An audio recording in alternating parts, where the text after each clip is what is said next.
गडिंग्लज शहर हे एक महाराष्ट्रामध्ये अनोखं शहर म्हणून ओळखलं जातं। महाराष्ट्र राज्यामध्ये तसं देशामध्ये स्वच्छ सुंदर म्हणून गडिंग्लज शहरची ओळख आहे। पण या गडिंग्लज शहरामध्ये अनेक वर्षापासूनची समस्या आहे ती म्हणजे वाहतुकीची समस्या। वाहतुकीला येथे नियंत्रण नाही, वाहतुकीची संख्या ही वाढत असल्या कारणाने वाहतुकीचं नियोजन होत नाही, त्यामुळे वाहतुकीची समस्या ही मोठ्या प्रमाणात येथे होत असते।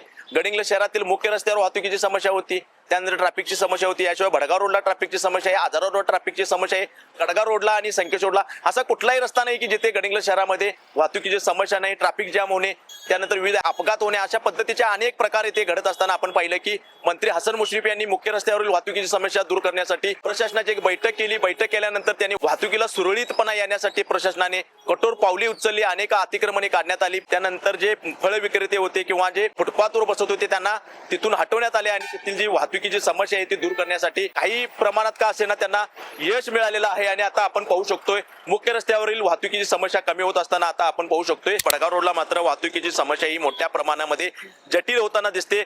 भडगाव रोड जो आहे हा खरोखर जर पाहिलं तर हा मृत्यूचा सापळा होताना दिसतोय। गडिंग्लजकर किंवा गडिंग्लजच्या आजूबाजूतील लोक हे भडगाव रोडला जाताना धसका घेत आहेत, जीव धोक्यात घालून या भडगाव रोडला वाहतूक करत आहेत। कारण हे तसंच आहे, कारण छत्रपती शिवाजी महाराजांच्या पुतळ्यापासून ते हिरण्यकेशीच्या नदीवर जो पूल आहे या पुलापर्यंत जर आपण पाहिलं तर अनेक खड्डे इथे या रस्त्यावर पडलेले आहेत, त्या खड्ड्यामुळे अनेक अपघात होत आहेत। साधारण छत्रपती शिवाजी महाराजांच्या पुतळ्यापासून हिरण्यकेशीवर जो पूल आहे येथेपर्यंत जर आपण अंदाजे जर खड्ड्यांची संख्या जर मोडली तर 1,500 हे खड्डे पडलेले आहेत आणि असे खड्डे हे गेल्या एक वर्षभरापासून आहेत। विविध संघटनांनी येथे आंदोलन केलेले आहेत, विविध मागण्या केलेल्या आहेत, विविध निवेदन दिलेले आहेत, तरी सुद्धा ह्या रोडकडे इकडे प्रशासनाचं दुर्लक्ष होताना दिसत आहे। कारण हे तसंच आहे मित्रांनो, हा जो रोड आहे हा भडगाव रोड जो आहे हा PWD कडे होता, त्यानंतर महाराष्ट्र राज्य रस्ते पायाभूत सुविधा महामंडळ जे नवीन स्थापन करण्यात आलेले आहे या मंडळाकडे गेल्या एक वर्षभरापासून हा हस्तांतरित करण्यात आलेला आहे आणि हस्तांतरित केल्यापासून या रस्त्याकडे दुर्लक्ष होताना दिसते। येथे मृत्यूच्या सापळ्यामध्ये हा रस्ता गेलेला दिसतोय। हस्तांतरित हा PWD कडून त्या महामंडळाकडे झालेला नसून PWD कडून हा मृत्यूच्या सापळ्याकडे हस्तांतरित करण्यात आलेला आहे असं म्हटलं तर काय वावगं ठरणार नाही। कारण आता गेल्या काही दिवसापासून जर पाहिलं तर या खड्डे जे पडलेले आहेत त्या खड्ड्याच्या माध्यमातून जे अपघात होते त्या अपघातांची संख्या वाढलेली आहे। अनेक जणांना आपले अवयव गमवावे लागलेले, अनेक जणांना या रोडवरून जात असताना जीव धोक्यात घालून जाताना येथे आपण पाहत आहोत। आणि आताचा जो सीझन आहे तो ऊस गाळप चालू झालेला आहे आणि इकडे भडगाव रोडला जो आहे हा भडगाव रोडला कारखाना आहे आणि या भडगाव रोडवरून जे काही ऊस वाहतूक करणारे बैलगाड्या असतील, ट्रॅक्टर्स असतील, ट्रक असतील यांची वाहतूक चालू आहे आणि याच्यातच खड्डे हे पायाला आहेत, त्यामुळे हळू गाड्या जात असताना काही ऊसांचे जे ट्रॅक्टर आहेत किंवा जे ऊस भरलेले आहे त्यातून तो ऊस स्लिप होत आहे किंवा ऊस घसरत आहे, तो खाली पडत आहे। त्यानंतर जे ऊस वाहतूक करणारी वाहनं आहेत या वाहनांच्या माध्यमातून अपघात होत आहेत। गेल्या 15 दिवसापूर्वी KDCC बँकेत असणाऱ्या एका कर्मचाऱ्याचा या भडगाव रोड अपघात झाला आणि दोन्ही पायावरून तो ट्रक गेलेला होता, त्यामुळे दोन्ही पाय हे निकामी झालेले। अजून देखील तो पेशंट जो आहे किंवा तो कर्मचारी जो आहे यो खाजगी दवाखान्यामध्ये येथे ऍडमिट आहे, त्यानंतर तो तिथे उपचार घेत आहे। अशा अनेक अपघात हे घडलेले आहेत आणि आपण खरोखर पाहू शकतोय हा जो भडगाव रोड आहे खरंच मृत्यूचा सापळा बनत आहे। एक बाजूला डॉक्टर्स कॉलनी आहे, एक बाजूला भडगाव रोडला जे काही हळदी कारखाना आहे, यानंतर हा राज्यमार्ग आहे। राज्यमार्ग म्हणजे जो चंदगडला हा जोडला जातो, राज्यमार्गावरून जाणाऱ्यांची वाहतूक ही मोठ्या प्रमाणात आहे, पण इकडे वाहतुकीला शिस्त नसल्या कारणाने हे अपघात होत आहेत। हा मृत्यूचा सापळा बनलेला आहे। त्यामुळे गडिंग्लजचं प्रशासन काय करत आहे, गडिंग्लजचे प्रांताधिकारी काय करत आहेत, प्रांताधिकाऱ्यांनी यांच्याकडे लक्ष दिलं पाहिजेत। रस्ते आणि पायाभूत जे महामंडळ आहे या महामंडळाचं इकडे संपूर्ण दुर्लक्ष आहे। सातारा आणि कोल्हापूरसाठी एक अभियंता नियुक्त करण्यात आलेला या महामंडळामार्फत, त्याचे लक्ष कुठपर्यंत जाणार आहे याची देखील त्याला मर्यादा असणार आहे। 20 कामही महामंडळाच्या अंतर्गत चालू आहेत, त्याच्यासाठी एकच अधिकारी हा नियुक्त करण्यात आलेला आहे, त्यामुळे तिथे देखील तो अधिकाऱ्यांचं किंवा त्या महामंडळाचं कार्यावर येथे प्रश्न निर्माण केला जात आहे। याची ही दखल ही आहे जे प्रशासनाने घेतली पाहिजे, इथल्या लोकप्रतिनिधींनी घेतली पाहिजे आणि हा जो मृत्यूचा सापळा आहे याला सुरक्षित हा रस्ता करणे गरजेचं आहे। आणि आपण पाहिलं तर ह्या रस्त्यावर सातत्याने सकाळी पहाटे अगदी 4-5 वाजल्यापासून ते रात्री 12-1 वाजेपर्यंत अशीच रहदारी ही चालू असते, असंच हे ट्रॅफिक येथे जाम असतं, तरी देखील प्रशासनाला या जाग येत नाही। एखाद्या वेळेस या अधिकाऱ्यांनी या रोडवरून गाडी ही भडगाव पुलापर्यंत 2 व्हीलरनी किंवा अगदी पायी चालत जावं आणि ह्याचा अनुभव घ्यावा की हा खरंच मृत्यूचा सापळा आहे का। आणि अशा पद्धतीने गेल्या कित्येक दिवसापासून अशी ही जटिल समस्या होत असताना आपण पाहिलं की येथे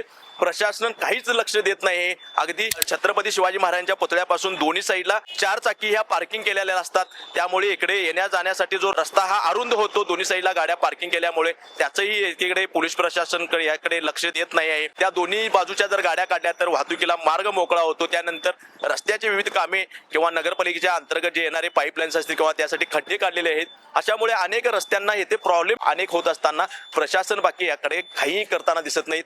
जे काही आंदोलन करतात ते आंदोलन तात्पुरत्या स्वरूपाचं होतं. अधिकारी आंदोलनकर्त्यांना तात्पुरतं समाधान वाटेल असं त्यांच्यावर बोललं जातं, त्यांना लेखी दिलं जातं आणि त्यानंतर येथे काहीही केलेलं दिसत नाही. हा रस्ता होणार आहे पण कधी होणार आहे. पण हे सर्व होत असताना आपण पाहिलं तर ह्याकडे हे जे दुर्लक्ष होत आहे, हे दुर्लक्ष होत असताना गडिंग्लजकरांच्या जीवाशी बेतत आहे. हे प्रशासन असं हे खेळ करत आहे की काय, असंच गडिंग्लजच्या या जनतेला वाटत आहे, गडिंग्लज भागातील जनतेला वाटत आहे. आणि हा खरोखरच भडगाव रोडचा जो सापळा आहे, मृत्यूचा साक्षात मृत्यूचा सापळा आहे, हा कधी दूर होणार याकडे आता गडिंग्लजकरांचं लक्ष लागणार आहे. कधी या प्रशासनाला जाग येणार आहे याकडे सर्वांचं लक्ष लागलेलं आहे. त्यामुळे प्रशासनाने या रस्त्याबाबत गांभीर्याने ही गोष्ट घेणं गरजेचं आहे. आणि हा जो रस्ता आहे, हा रस्ता सुरक्षित होण्यासाठी संबंधित अधिकाऱ्यांना, संबंधित ठेकेदारांना त्या पद्धतीने सूचना करणे गरजेचे आहे. अशीच गडिंग्लजकरांची मागणी ही आता होताना दिसत आहे. गेल्या दीपावलीच्या दिवशी जो भडगाव रोडला छत्रपती शिवाजी महाराजांच्या पुतळ्यापासून मला वाटते भडगाव रोड पूर्ण ते भडगाव रोड पूल या ठिकाणी इतके खड्डे पडलेले आहेत. जवळजवळ जर त्याची संख्या पाहिली तर 1,500 ते 2,000 खड्डे या ठिकाणी पडलेले आहेत. त्यावेळेला महाराष्ट्र नवनिर्माण सेनेनं दीपावलीच्या वेळेला इथं अभ्यंग स्नान करून आंदोलन केलं आणि त्यावेळेला संबंधित अधिकाऱ्यांनी या ठिकाणी खड्डे मुजवून घेतले, पण ते तात्पुरते झाले. परत याचा रस्त्यावरती पूर्ण खड्डे पडलेले आहेत. मला वाटते डॉक्टर कॉलनीच्या कोपऱ्यावरती गळती लागली होती, त्यामुळे तिथं मोठे मोठे खड्डे पडले आणि ऍक्सिडेंट झाले, खूप दुखापत झाली होती. त्यावेळेला संबंधित अधिकाऱ्यांना बोलून ती डागडुजी करून घेतली, पण आजही त्या डागडुजी संपूर्ण व्यवस्थित झालेली नाही. आता ह्यो बघायला गेलं तर ती पुण्याची काहीतरी सोना कंपनी म्हणून आहे, त्यांच्याकडे हा रस्ता करण्यासाठी दिलेला आहे.